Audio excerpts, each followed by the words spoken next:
Gente, que nome estranho, né? Vou falar a verdade. Pelota basca? Tipo, sério.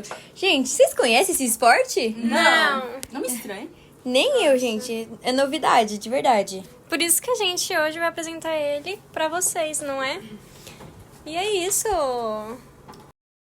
O pelota basca surgiu na Idade Média e foi difundida na França, no século XVIII. No Brasil, o esporte ganhou muito mais praticantes no século XXI.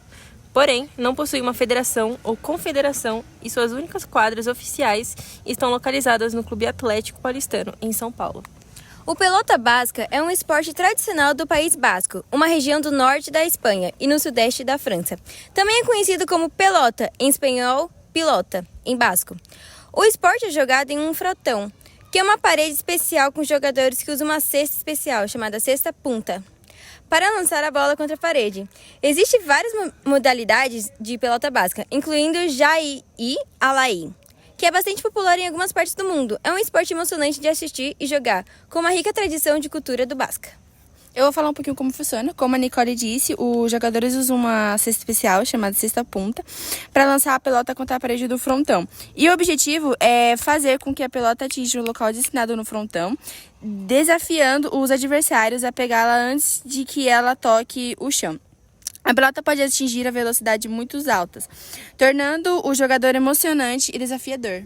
No Brasil, nós não temos uma seleção, porque só há um lugar no Brasil inteiro onde se pratica o esporte, que é o Clube Atlético Paulista. Sem o clube de pelota basca, não é possível formar uma federação brasileira do esporte, o que existe é a Sociedade Brasileira de Pelota Basca, criada para afiliar o Brasil na Federação Internacional de Pelota Basca. Isso permite que o país participe ao menos dos mundiais de pelota basca. A primeira vez em que isso aconteceu foi em 1990, e desde então não houve nenhuma edição sem representantes brasileiros. Só para você ter noção, o único representante do esporte aqui no Brasil é um homem chamado Felipe Ottergay. E falando um pouco sobre a vida dele, ele é um filho único de uma brasileira chamada Luísa Inácio e do francês Pascal Ottergay. Então, o Felipe, ele nunca visitou a família no Ceará. Ele reside atualmente na pequena cidade de Saint-Pé, sur Vinelli, não sei falar exatamente, na divisa da França com a Espanha. Ele fala bem o português, ainda com um pouco de sotaque meio francês, meio espanhol, por razões óbvias, né? Por conta que ele não mora exatamente aqui. O que acontece também é que, como ele é o único representante desse esporte aqui no Brasil, só um adendo. Esse tipo de esporte ele é muito semelhante com o tênis, onde uma disputa entre duas pessoas, né, com o objetivo de fazer com que o rival não consiga rebater a bola depois que ela tocar no chão dentro de uma área delimitada. O pelota basca ele é bem semelhante a isso. Entretanto, o Felipe ele faz parte de uma divisão diferente. No caso, ele tem que utilizar as mãos para rebater a bolinha. Então, quando a bolinha vem, ele utiliza suas mãos, tanto que ele é colocado como mãos calejadas, que ele pega e ele rebate a bolinha.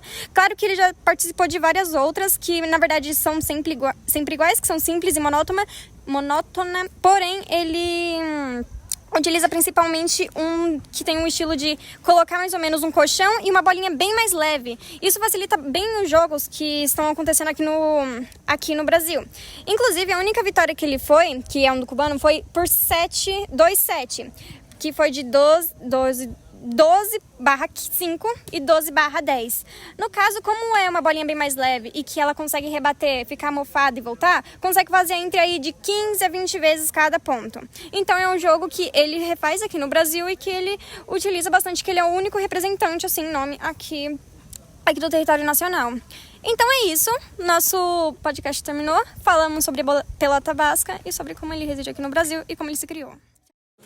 Gente, acho que assim, na minha opinião, eu acho que não praticaria esse esporte, porque é muito difícil. É uma cesta na mão e uma bolinha? Não, é outro, que tem que a bolinha ela tem que bater na parede e você tem que utilizar uma coisa pra rebater a bolinha, né? A cesta não. Eu acho que eu praticaria esse esporte porque eu acho muito interessante aprender esportes novos. E esse, como ele não é conhecido, eu acho legal de várias pessoas aprenderem, porque aí tem todo mundo acaba aprendendo coisa nova. Que nem coisa aqui do Brasil, que usa a mão pra rebater a bolinha. O nome é bem diferenciado, na verdade, mas acho que pelo nome ninguém praticaria, mas sim, pelo esporte em si. O esporte em si, exatamente. Parece basquete, né? Tipo, pelota basca.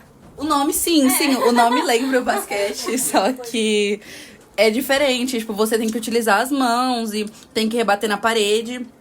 também exige muito do seu reflexo.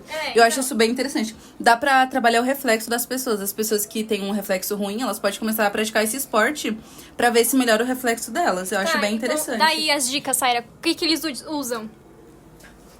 No Brasil se usa a mão. Mas nos países afora, eles Não, pra usam... gente, pra nós pobres aqui, como que nós vamos usar? A gente pode usar... A gente pode usar a mão, tipo, jogar numa parede alta. E aí, a gente rebate a bolinha com a mão. Porque vai se tornar mais fácil. Só que também vai ser mais doloroso. Porque E que depende... bolinha? É uma bolinha que a gente compra ali, né, na barraquinha. Aqui, dura? Sim, é isso que eu ia falar, que vai machucar sua mão. Mas eu acho que é bem interessante. Só que nos países afora, eles não usam a mão. Eles usam uma raquete, por outras questões, né, de saúde, de não machucar a mão. Porque o brasileiro, ele é mais maluco da cabeça. O Other Guy lá, o Felipe Other Guy, ele usa a mão, justamente Então. conhecido como o cara das mãos calejadas. Exatamente. Então, ok, já vimos que algumas integrantes aqui do nosso grupo praticariam esse esporte, não é? Não, só ela. Eu Eu não praticaria também, não, eu, hein? E... Eu praticaria. Então é Doer? isso, galera. O que vocês fariam? Vocês praticariam ou não?